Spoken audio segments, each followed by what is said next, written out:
Good evening guys, welcome back to our channel. Guys, आज की इस वीडियो में आपको बहुत ही मज़ा आने वाला है क्योंकि आज मैं आपको हैज़ हैव के बहुत ही अलग यूजेस को करवाने वाली हूँ। बिलीव मी, अगर आपको ये यूजेस कवर नहीं रहेगा तो आप लाइफ में कभी भी सही ढंग से इंग्लिश नहीं बोल पाओगे। आपका सेंटेंस सेम रहेगा टू बी वाला में, तो हम इज एम आर का यूज़ करते हैं। अगर हम किसी की स्टेट ऑफ बीइंग को शो करते हैं तो हम इज एम आर का यूज़ करते हैं, है ना। लेकिन कभी भी वही सेंटेंसेस में सेम सेंटेंस यानी कि किसी पोजिशन स्टेट ऑफ बीइंग वाले पोजीशन में ही हम हैज हैव बीन का भी यूज कभी कभी कर देते हैं, लेकिन मीनिंग क्या निकलता है? मीनिंग बिल्कुल सेम रहता है, बट कहाँ पर इज एम आर का यूज करें, कहाँ हैज हैव बीन का यूज करें, ये अगर आप नहीं समझोगे ना तो लाइफ में कभी इंग्लिश नहीं बोल पाओगे। मेरी गारंटी है, ये कभी आप इंग्लिश नहीं बोल पाओगे। उसी तरह से पास्ट में यूज किया जाता है और बहुत बार आप लोगों ने देखा होगा कि हैज हैव के बदले कभी हैव हैड आपको देखने को मिल जाता है। देखिए, इस तरह के सेंटेंसेस आपने काफी बार देखे होंगे ना। ही हैज हैड इट, यानी कि हैज और हैव का यूज एक साथ किया रहता है। I have had the food, has she had the pizza, I had the juice, she had it. यहाँ पे आपको अंडरलाइन किया हुआ जो वर्ड दिख रहा है ना, एक्चुअली हम जानते हैं कि हैज और हैड दोनों हेल्पिंग वर्ब होते हैं। तो क्या एक सेंटेंसेस में दो हेल्पिंग वर्ब आ सकते हैं? ये सारे कंफ्यूजन आज मैं आपको क्लियर करने वाली हूँ। बहुत इंपॉर्टेंट है, छोटी सी वीडियो है लेकिन पूरी नॉलेज आपको दी जाएगी। आप अपना थोड़ा सा समय निकाल कर इस वीडियो को पूरा देखिएगा। देखिए, मैं आपको गारंटी देती हूँ कुछ ना कुछ ज़रूर सीख के जाओगे। आप लाइफ टाइम इसका यूज़ कर पाओगे अपनी इंग्लिश में। स्पोकन इंग्लिश के लिए बहुत ज़रूरी है, ठीक है। तो चलिए वीडियो को स्टार्ट करते हैं। सबसे पहले आप यहाँ पर देख लीजिए, यहाँ पे जो भी आप अंडरलाइन किया हुआ वर्ड है ना, has, have had, has had, has had, तो यहाँ पे जो हम जानते हैं कि हैज़, हैव और हैड एक तरह से हेल्पिंग वर्ब होते हैं ना, लेकिन ये मेन वर्ब के रूप में भी यूज़ करते हैं, जिनका मेन वर्ब यानी कि मुख्य क्रिया के रूप में। हैव हमारा फर्स्ट फॉर्म होता है, इसका सेकेंड फॉर्म हमारा हैड होता है, इसकी थर्ड फॉर्म भी हैड होता है, फोर्थ फॉर्म हैविंग होता है एंड फिफ्थ फॉर्म हमारा हैज़ होता है। ये हमारी फॉर्म्स होती है, ठीक है। तो इसका हम हेल्पिंग वर्ब के रूप में क्या क्या यूज़ करते हैं? हैव का यूज़ हम हेल्पिंग वर्ब के रूप में करते हैं, हैड का यूज़ हम हेल्पिंग वर्ब के रूप में करते हैं और हैज़ का यूज़ हम हेल्पिंग वर्ब के रूप में करते हैं, ठीक है। तो ये तीनों का यूज़ हम हेल्पिंग वर्ब के रूप में करते हैं। तो ये मेन वर्ब भी है, हेल्पिंग वर्ब भी है, ठीक है। तो ये जो हैड है ना, हैड मान लो या फिर हैव मान लो, बात एक ही हुआ, ठीक है। तो ये हैड है ना, इसका यूज़ हम डन यानी कि कोई काम कंप्लीट हो चुका है उसके सेंस में भी हम हैड का यूज़ कर सकते हैं। कैप्ट यानी कि कुछ रखना, ये तीनों वर्ब, ये देखिए, डन भी वर्ब की थर्ड फॉर्म है, कैप्ट भी वर्ब की थर्ड फॉर्म है, ईटन भी वर्ब की थर्ड फॉर्म है, ड्रंक भी वर्ब की थर्ड फॉर्म है और हैड भी वर्ब की थर्ड फॉर्म है, ठीक है। तो ये सारे थर्ड फॉर्म है। तो हैड को रिप्लेस करके आप डन, कैप्ट, ईटन और ड्रंक का भी यूज कर सकते हैं। चलिए अब आगे देखते हैं। बहुत चीज मैं आपको इस वीडियो में सिखाने वाली हूँ, बहुत काम आएगी, ठीक है। देखिए, पहला हमारा सेंटेंस है, मैंने खाना खा लिया है। तो यहाँ पर खाने का एक्शन हो रहा ना, है ना, खाने का एक्शन हो रहा है, यानी कि खाना को हम क्या बोलते हैं? ईट बोलते हैं। और ये हमारा जैसे कि सेंटेंस है present perfect tense. Present perfect tense का स्ट्रक्चर तो आप लोगों को क्लियर होगा। सब्जेक्ट यूज करते हैं, हैज हैव यूज करते हैं, प्रेजेंट है तो हैज हैव का यूज करेंगे, वर्ब की थर्ड फॉर्म आएगी, अदर वर्ड्स आ जाएंगे, ऑब्जेक्ट आ जाएंगे, ठीक है। तो देखिए, उसी के अकॉर्डिंग हम लोगों ने सेंटेंसेस को फ्रेम करने की कोशिश की है। पहले हमारे सेंटेंस में आई आ गया सब्जेक्ट के रूप में, मैंने खाना खा लिया तो मैंने के अकॉर्डिंग आई आ गया। देन हैव यहाँ पर आएगा, आई के साथ हैव लगता है, हैव यूज कर दिया। उसके बाद खाने का एक्शन हो रहा, वर्ब की थर्ड फॉर्म लगानी है, वर्ब की थर्ड फॉर्म ईटन का यूज कर दिया और खाने का बात हो रहा था यानी कि द फूड का यूज कर दिया। तो आई हैव ईटन फूड, इस तरीके से तो हम बोल सकते हैं। प्लस ये सेंटेंसेस को और दो तरीके से बोल सकते हैं। हम बोल सकते हैं I have taken the food, ठीक है, यहाँ पर टेकन होगा, I have taken the food. Taken यानी कि अभी मैंने आपको बताया था ना, खाने या पीने के सेंस में आप टेकन का भी यूज़ कर सकते हो। जैसा कि वर्ब की थर्ड फॉर्म है तो आपको वर्ब की थर्ड फॉर्म ही ईटन को रिप्लेस करके आप टेकन का यूज़ कर सकते हो। तो I have taken the food, या फिर आप हैड का यूज़ कर सकते हो, क्योंकि खाने के लिए हम हैव का यूज़ करते हैं और हैव का थर्ड फॉर्म हैड होता है। तो I have had the food. तो जब भी आपको सेंटेंसेस में हैव और हैव और हैड देखने को मिल जाए तो आप समझ लेना यहाँ पर खाने का बात हो रहा, या पीने का बात हो रहा, या करने का बात हो रहा, या फिर रखने का बात हो रहा। ठीक है, चार ही चीज़ तो मैंने बताया, तो उसका यूज़ करेंगे। ठीक है, और बाकी सेंटेंसेस देख लीजिए, आपको क्लियर हो जाएगा। तो यहाँ खाने की बात किए थे तो हम यहाँ ईटन का यूज़ किए। क्लियर।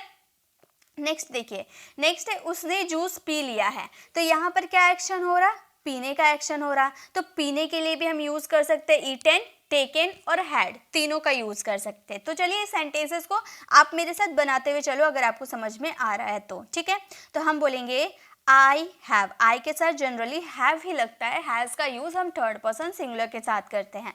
और पीने को क्या बोला जाता है, ड्रिंक, ड्रिंक का थर्ड फॉर्म क्या होता है, ड्रंक होता है। थर्ड फॉर्म ड्रंक होता है ना। I have drunk the juice, I have drunk the juice. तो ये आपका पहला सेंटेंस बन गया। ये सेंटेंस को इस तरीके से बना सकते हैं जो कि सब जानता है, लेकिन कभी कभी इस तरीके से सेंटेंस आपको मिल सकते हैं। I have taken the juice, taken the juice का भी यूज आप कभी कभी कर सकते हो। ठीक है, बहुत सारे सेंटेंसेस में आपको ऐसे देखने को मिल सकते हैं, एडवांस होते हैं। अगर आप ये सेंटेंसेस को इस तरीके से भी बना सकते हैं, I have had the juice, had the juice, क्योंकि पीने के सेंस में हम हैड का भी यूज कर सकते हैं। यही तो स्टार्टिंग में मैंने कवर करवाया था, है ना। नेक्स्ट देखिए, नेक्स्ट क्वेश्चन है हमने ये कर दिया है। तो यहाँ करने का सेंस आ रहा है, यानी कि डू, करने यानी कि डू, और ये हमारा परफेक्ट है तो वर्ब की थर्ड फॉर्म लगेगी, है ना। तो चलिए सेंटेंसेस को दो तरीके से बनाया जा सकता है। टेकन का तो यूज नहीं कर सकते, क्योंकि टेकन आपका खाने और पीने में ही सिर्फ यूज होता है। तो हम इसे एक तो हम करने यानी कि डन के साथ यूज कर सकते हैं और हैड के साथ यूज कर सकते हैं।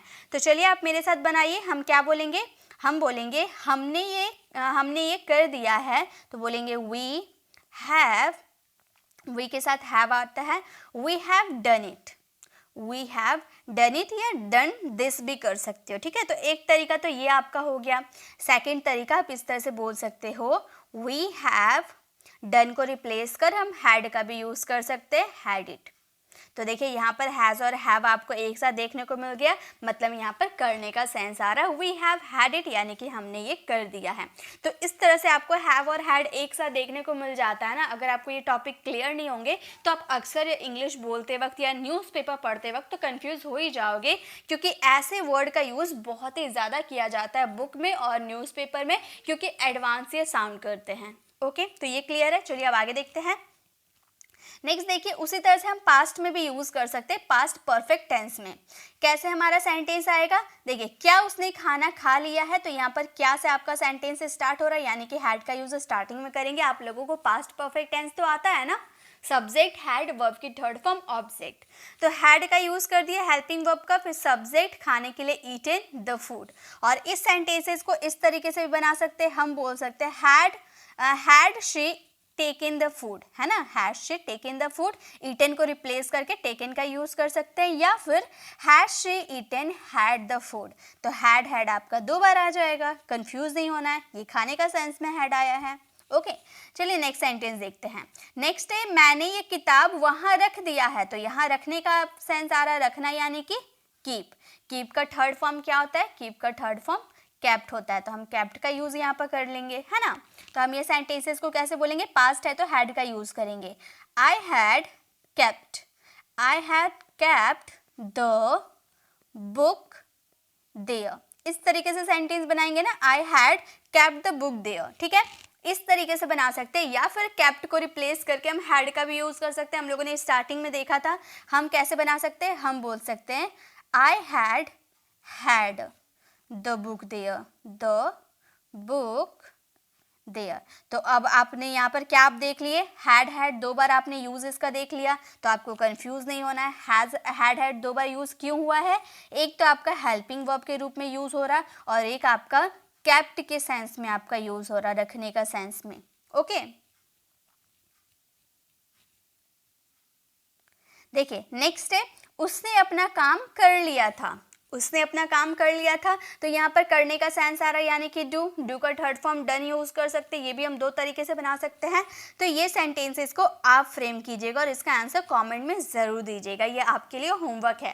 पहले आप वीडियो को पॉज कीजिए, इसका आंसर दीजिए, उसके बाद ही आप कंटिन्यू कीजिएगा। ओके, तो ये वीडियो को पॉज करके बिल्कुल इसका आंसर दीजिए, उसके बाद आगे जाइएगा। ठीक है, चलिए मैं आपको आगे अब करवाती हूँ। आगे देखिए आगे क्या है। अब है is am are and has have been. अब इज एम आर को रिप्लेस करके आप हैज़ हैव बीन का यूज़ कब करोगे वो देख लो। पहले आपका सिंपल सेंटेंस होता है मैं बीमार हूँ, यानी कि मेरी पोजीशन है बीमार होना। मैं बीमार हूँ, होने का सेंस आ रहा, आई एम इल बोल सकते हैं। ठीक है, मैं बीमार हूँ, आई एम इल। तो ये तो आपको क्लियर है।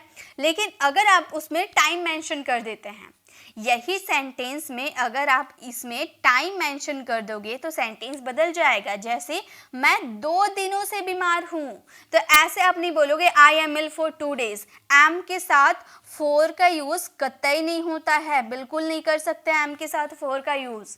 ठीक है, इज एम आर के साथ टाइम मेंशन नहीं होता है, ये याद रखिएगा। तो जब सिंपली आप बिना टाइम दिए बताओगे कि मैं बीमार हूँ, आई एम इल बोलना। लेकिन अगर आपको उसको टाइम भी बताना है कि मैं 2 दिन से बीमार हूँ, तो आप बोलना I have been ill for 2 days। I have been ill for 2 days। समझ में आया ना कैसे मैंने बनाया? चलिए अब आगे बनाते हैं, आपको क्लियर हो जाएगी। नेक्स्ट है वह व्यस्त है। वह व्यस्त है, तो मान लो किसी बॉय की बात करें तो हम बोलेंगे ही इज बिजी। ये हमारा सिंपल सेंटेंस है। वह व्यस्त है, होने का सेंस आ रहा है, वह व्यस्त है, ही इज बिजी। लेकिन अगर हमें बोलना हो वह 9 बजे से व्यस्त है, तो यहाँ पर हमने क्या यूज़ कर दिया? टाइम मेंशन कर दिया। तो ये सेंटेंस हमारा बिल्कुल बदल गया। हम ये सेंटेंसेस को कैसे बोलेंगे? हम बोलेंगे he has been busy. He के साथ हैज़ लगता है ना, तो हम बोलेंगे he has been busy since का क्यों यूज़ किए? 9 बजे एक आपको डेफिनेट टाइम दे दिया, इसीलिए 9 o'clock। यहाँ पर आपका एक टाइम दे दिया था, फिक्स टाइम दे दिया था। He has been busy since 9 o'clock, मतलब वो 9 बजे से व्यस्त है। तो इस तरह से आपको समझना है। अगर विदाउट टाइम रहेगा तो इज एम आर का यूज़ कीजिएगा होने के सेंस में, बट अगर आपका टाइम मेंशन कर दिया रहेगा तो वहाँ सिंस या फोर का यूज़ कीजिएगा। ओके, चलिए अब आगे देखते हैं। इसकी पीडीएफ आपको मेरे टेलीग्राम चैनल पर मिल जाएगी। तो अगर मैंने जो आपको होमवर्क दिया है आपसे नहीं बनते हैं तो आप मेरे टेलीग्राम चैनल को विजिट कीजिएगा, वहाँ पर आपको आंसर मिल जाएगी। आप समझ लेना, उसके बाद ट्रांसलेट करना। ठीक है, चलिए आगे देखें। अब ये 2 सेंटेंसेस आप लोगों के लिए, उसका बेटा नटखट है, इसे आप फ्रेम कीजिएगा। उसका बेटा बचपन से नटखट है, इसे भी आप फ्रेम कीजिएगा। मैं आपको बता दूंगी सही है या गलत है। ठीक है, तो वीडियो को पॉज कीजिए, पहले आंसर दीजिए, उसके बाद कंटिन्यू कीजिएगा। ओके, चलिए अब आगे देखते हैं। अब है गाइज आपका was were and had been. Was were और हैड बीन का क्या डिफरेंस है? बिल्कुल जैसे आपने इज एम आर का यूज़ किया ना, उसका बस पास्ट में वॉज वर का यूज़ किया जाता है। एग्जाम्पल देखिए, वह तेज था। पास्ट की बात करें, पास्ट में होने का सेंस आ रहा, वह तेज था यानी कि ही वॉज इंटेलिजेंट।